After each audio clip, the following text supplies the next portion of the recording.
Hi, I'm David Goforth with Extension Successful Gardener. Last month we talked a little bit about beekeeping, and this month I really want to show you how beekeepers work and how they operate. We're out here today with Gene Furr and also Don Morris, and they're going to actually go into a hive and take off some honey and show us some things about that. So let's let y'all get started here. Okay, be glad to.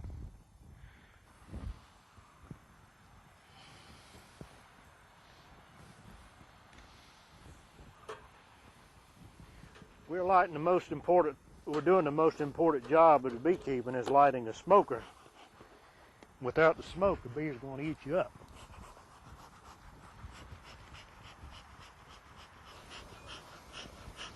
We're getting some smoke now.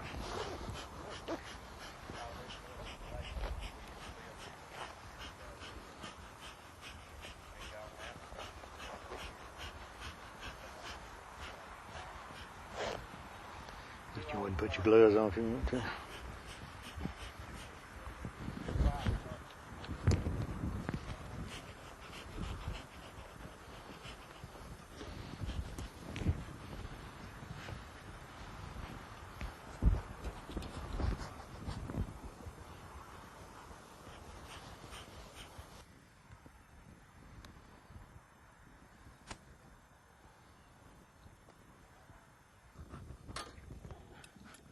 Well, we'll go over and open up a hive and see if we can get a super honey off.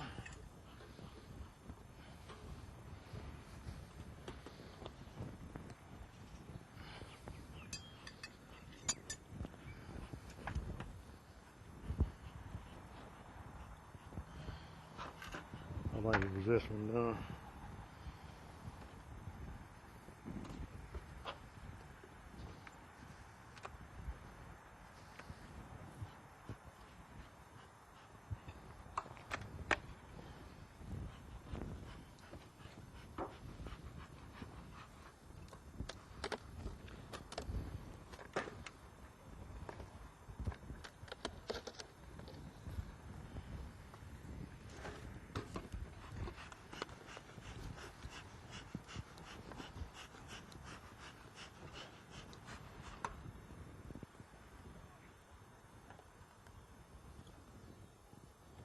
Looks like this is going to be a good super to take off. It looks like it's good and full. It's capped out good.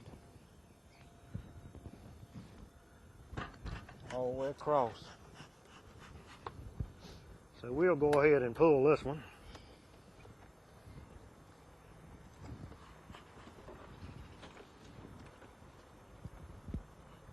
Set it over there.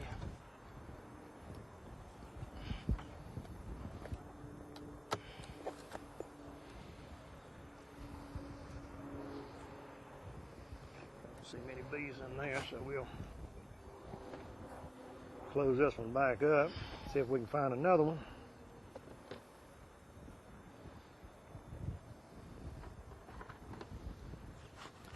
I believe we found another good super.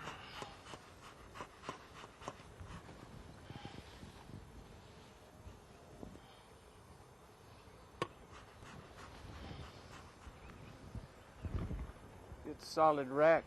Capped up all the way across.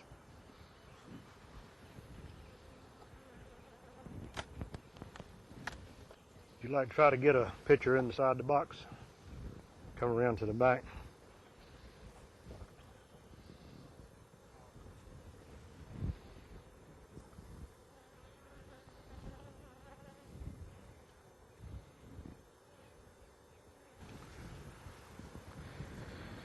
Got honey around here. We got brood in here. That's where they're raising their baby bees.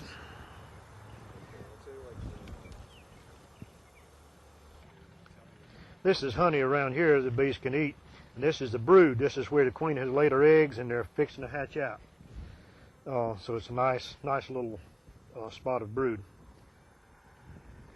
So they have come up into 3 compartments. She's been laying in 3 compartments. So she's a good laying queen.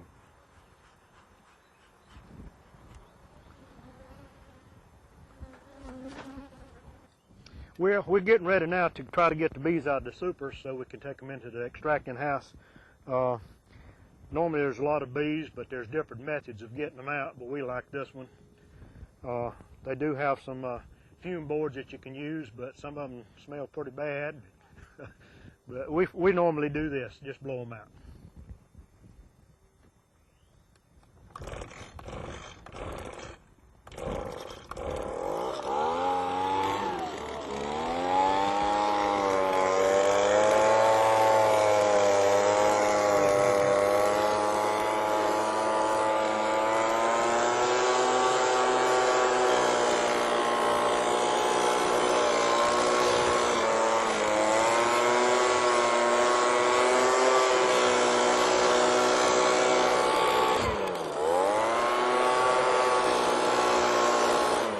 That looks pretty good.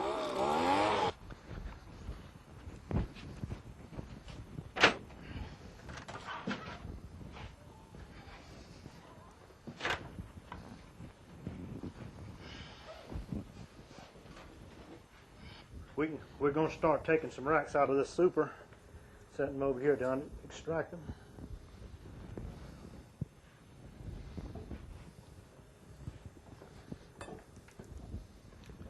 What we have here is electric uncapping knife. What we're going to do is peel the caps off the cells where the honey's stored.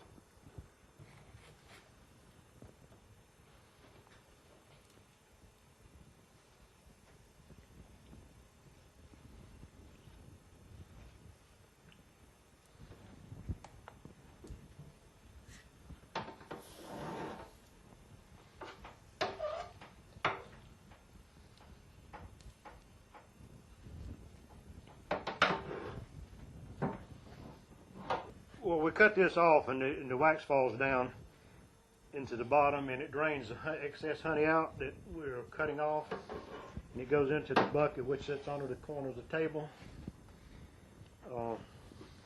We process this wax and we trade this in to get our new foundation which goes into the racks. We trade it in at Brushy Mountain Bee Farm, and it is a good savings on the expense of the new foundation.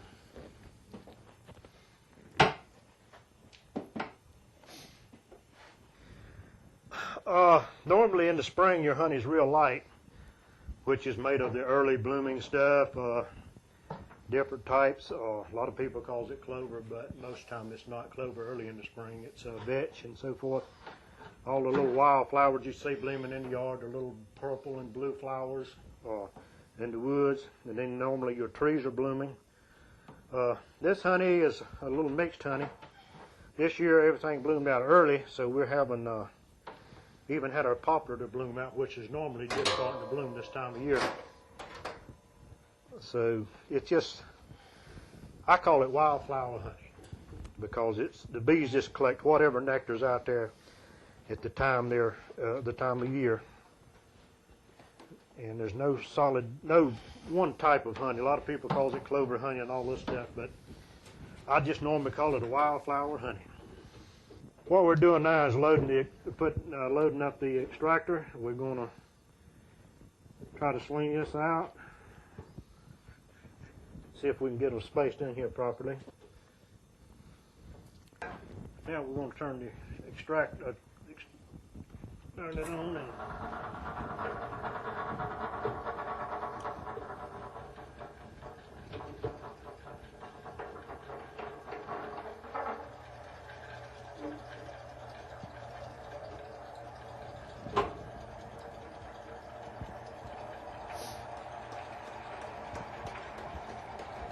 see it slinging out.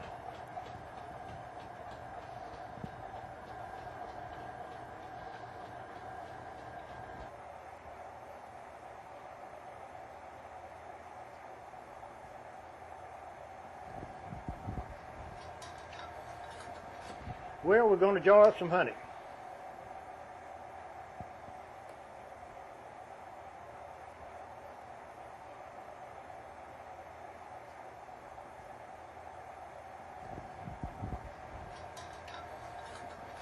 Well, Gene, I appreciate you showing us this process of taking the honey from the hive and getting it in here and extracting it and everything. Tell me a little bit about what the steps a beginner should go through if they're interested in doing this. Well, I would suggest coming to the bee meetings and meeting the personnel at the bee meeting, and they can supply you with the supply book, and it has all the prices, and you can find out just what you need to know by just attending bee meetings. All right. Do you have any ballpark figure of what a hive, just the frame, the body would cost? Not right off. It just depends on where you're buying them. Then it depends on where you're buying them at the prices. We do have a local builder of supplies, Bob Saford, and he's about as cheap a man as you can find. You're probably talking $100 to get you a good box and get set up. And about how many times a year do you go inside of that hive to work it? Well, normally you start out by treating them in the spring. We do have a lot of pests that's coming in and bothering us, so we have some new ones coming up, and then normally after we treat them, we get ready for the honey flow. Then at the proper time, you put on all your supers for your honey, and then as the summer goes along, you check them and see if you need more or taking off honey or what have you. And then in the fall, after you get all your honey off, then later on in August, you need to treat your bees again for the fall. Okay. And then a lot of times during the winter, you need to feed your bees because they don't have enough honey stored to take care of them, and they will treat you better if you treat them good. And I will mention that the extraction equipment, everything that you showed, you do extraction for other beekeepers or customers. I do help out all my friends. All right. Need to be friends with Gene. Right. Okay. Now, as far as the finished product, you do have honey for sale also. Right, we do. And last year, most of the beekeepers locally pretty much sold out. I know people were looking for it late in the year that wasn't able to find any. Right, and it's going to be even worse this year because we're not having a good year because of the weather. The cold weather is hurting honey production. So I suggest if you need any, get it early.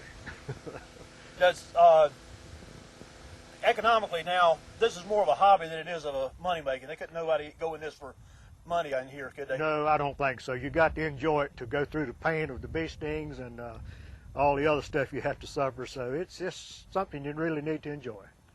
Well, Gene, once again, I appreciate you for taking time to show us this process here. And I would encourage anybody to, if you've got questions about beekeepers, by all means, try to attend the meetings, which are on the 4th Friday of each month down at Troutman's Barbecue off 601 near 49. And you can give me a call at the office to get any contact information. And until next time, plan and plant for a better world.